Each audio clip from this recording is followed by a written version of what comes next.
Hey guys, this is Ben here at thatcologneguy coming at you with another fragrance review.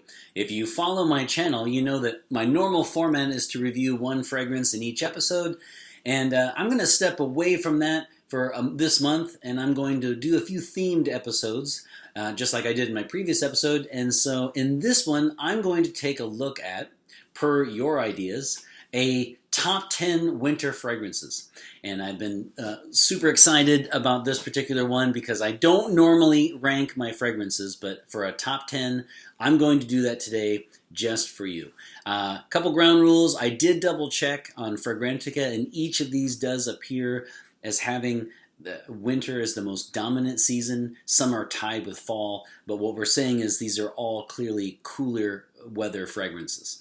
Number two, I have mixed these with designer and niche. I have three niche in here as well. So this is a mixture of, this is all over the map in terms of your budget. So this is basically ultra cheapy, all the way up to very, very, very regal and expensive. So I hope you like that. I wanted to throw in a few different things. So without further ado, let us commence. First of all, no winter list would be complete without this guy. In fact, I had to include it somehow, so I created an honorable mention category. It's a top 10, so this will be number 11 technically, but this is our honorable mention. No list would be complete without Halston Z14. Halston Z14, let's just go ahead and do it. I mean, break out your 8 tracks of Bee Gees and let's go ahead and go full 70s. This is a 70s release, so that means there is a lot of oak moss in this guy. It has been reformulated. That has been toned down a little bit, but it's still very much a tobacco, cinnamon, oak moss explosion. And so this is the open shirt. This is the hairy chest. It's the gold chains, and it's an ultra cheapy. That said, it's very much a mature scent, but it absolutely belongs with the cinnamon, just with all the notes. It belongs on a winter list. That is Z14 as an honorable mention. All right, let's go on to the top 10. So coming in at number 10 is from an Italian fashion designer, and it is known as a cinnamon bomb. But if you've been following my channel, you know that I actually think it has a different note. Can you think of what it is? It's kind of for the. It's not a blind buy, safe purchase. It's more of an acquired taste. Any ideas? All right. Costume National pour homme. This is number 10 on my list. As I've said before, this one came up because I was looking for a cinnamon dominant fragrance. It certainly is, but to me, cloves dominate. Maybe it's my skin, but the cloves come out more than the cinnamon. This is cloves, it's cinnamon, it's citrus, but more than anything, you're going to get a clove bomb. It is not blind buy friendly. You would want to sample this, but it does belong in a winter top 10, absolutely, and it comes in at number 10. Number 9. Number 9 is from a French glass company known for making fine glass. It has appeared on my episode before, on my channel before, and it is none other than Encre Noire by Lalique. Encre Noire means black ink in French, and this is one of the 2 or 3 that I have been reaching for recently. This is definitely for the heart of winter. It's a very warm scent. It lasts a long time. This one would be difficult to wear in hot weather. This one is just perfect for the season. Again, though, just like Costume National pour homme, it's not the most blind buy friendly. Some people didn't like it. I mentioned in the previous episode, I got this on a swap. He didn't like it. I just couldn't like it anymore. It's also relatively inexpensive. And Encre Noire coming in at number 9 on my winter top 10 list. Okay, number 8. I actually thought about changing the order and making this 7 just because of the theme, but it's number 8. So here, coming in at 8 is by a niche company, and it's by my favorite niche company and the company that I have reviewed the most, which is Amouage. And this is Opus VII. I'm going to There it is, right there. Opus 7, you might recall. This one, I can go through all the notes, but the bottom line is with the frankincense and everything, Opus 7 is a Catholic Mass. It's an Orthodox Christian service. It's anytime you're thinking of some sort of religious gathering where there's a lot of incense. It is perfect. That's a perfect image for that. And the Opus 7 is warm. It lasts a long time. It is perfect for the cold weather. And I don't, obviously this is just a sample, but the bottle is black. And it really looks perfect also for like the idea of like here we are in the heart of winter, and it's a dark scent. So Opus 7 is coming in at number 8 on my top 10 list. Don't forget though, if you don't know much about the niche fragrances, the niche ones are going to be expensive. So this one is going to run you for 100 milliliter, 3.4 ounce, at least $250 US, unless you get it from a discounter. All right, let's jump to number 7. Number 7 is by a very, very popular designer, Yves Saint Laurent, and it is in a gray bottle, and it has a very strong eucalyptus note. Can you think of what it is? Here it is. Body Kouros, or Kouros Body. In the reformulated, I think they changed the name with the last reformulation, excuse me. So this is Kouros Body, but it's also called Body Kouros. This one is eucalyptus. This one is very, very, very sweet, but that does not mean that it's not perfect for the cool weather, because it is. Although I will come clean and tell you, I wear this anytime, anywhere, because this one is fast moving up the charts for me. I finally got this one about this time last year, actually, and I'm so glad that I did. If you don't like the Kouros, the original one, that's the one that smells like cat piss. If you don't like that, this smells nothing like that. So do not throw this out just because you don't like Kouros. Number 7, Kouros Body by Yves Saint Laurent. Number 6.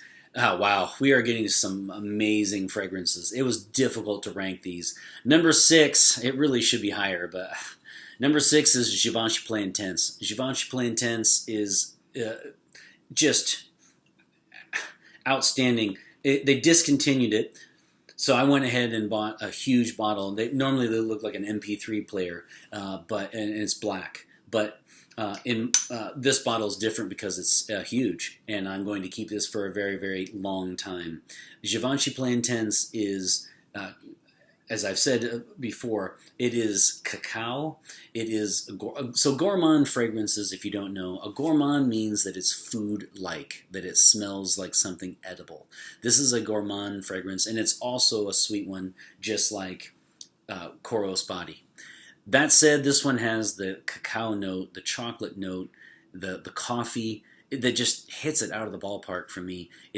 I'm not a huge fan of ultra sweet fragrances, but this one is the perfect mix of sweet and dark and mysterious, alluring. It's an amazing fragrance.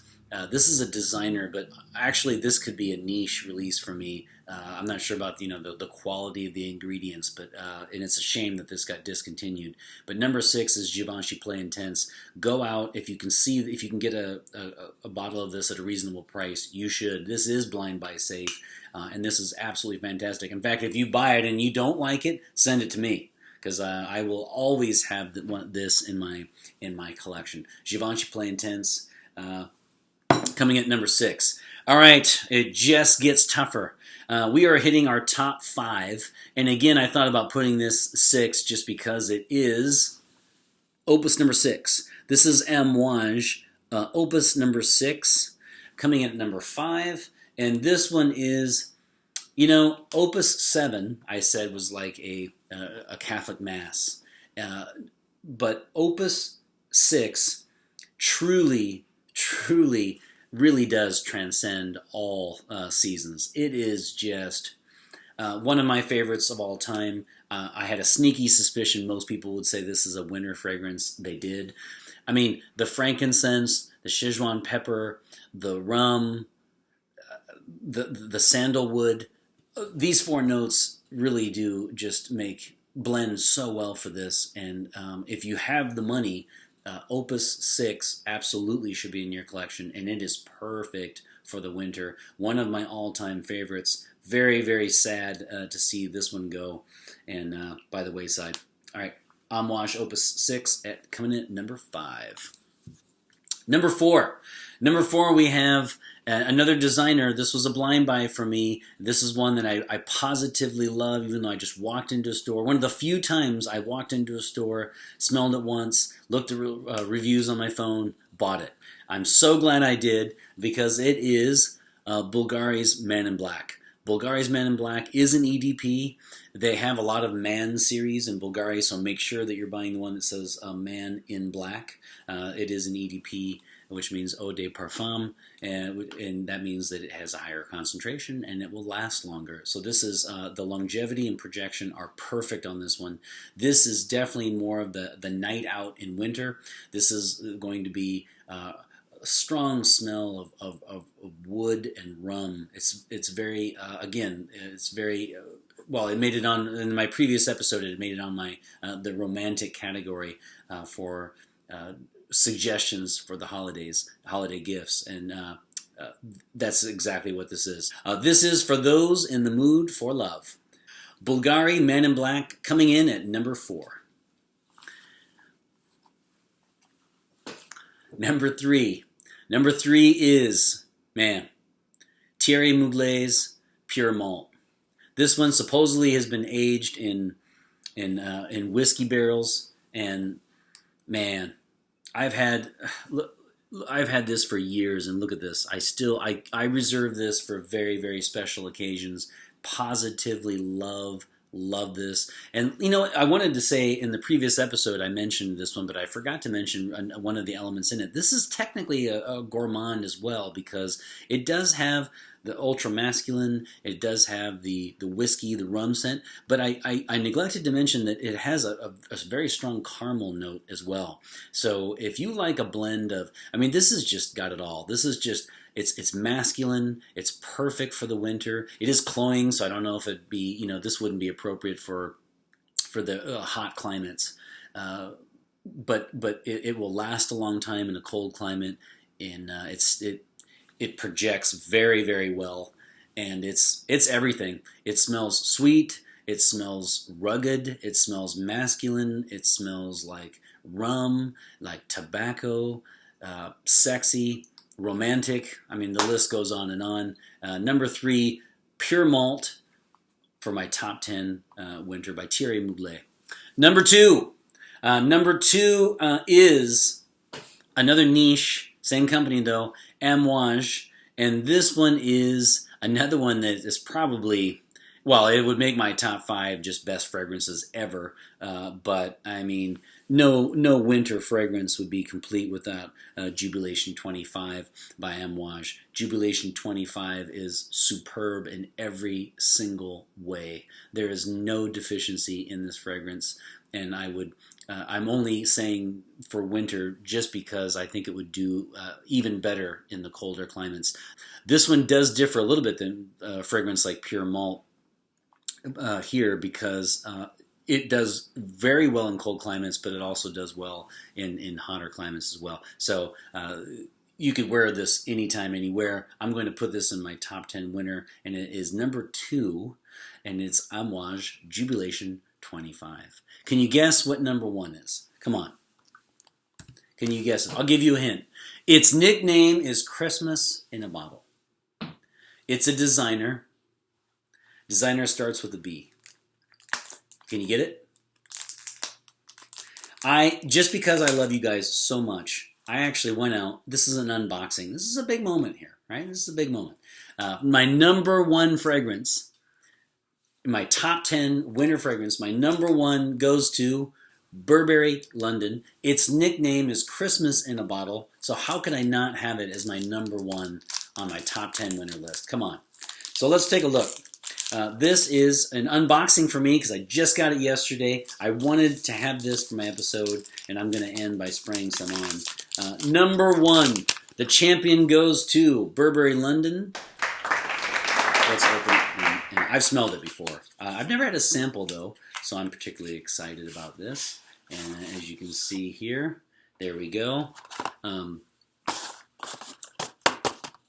And I got this bottle from Beauty Encounter. I've never gotten a bottle from them. You guys can let me know if you've had really good or bad experiences. Seem okay to me. And as you can see here, everything looks okay. Everything looks legit and in good condition. So let's take a look. Is this really worthy of a number one?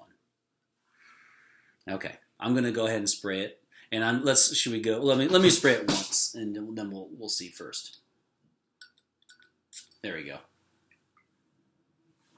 Okay, so this is very, very clean. This very much deserves its nickname. I do feel like I'm standing right next to a Christmas tree.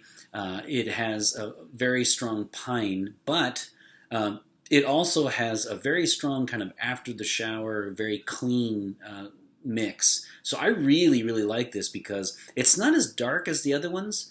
It's kind of a mix, almost like this one. This one's got a little citrus in it. This Burberry London is a nice mix of almost an aftershave smell to it, mixed with the holiday Christmas tree. This really, really is good. I'm going to go ahead and give this as an unboxing. I'm going to give this a 4 out of 5, and I'll reserve the right to change that when I give it a separate review. How does that sound? Is that fair? So I'm going to go 4 sprays on this bad boy. So happy I purchased it. Really, really like it. Is it worthy of a number one, though? Do you think so? Let me know down below. Burberry London, here we go. This is really nice. 4.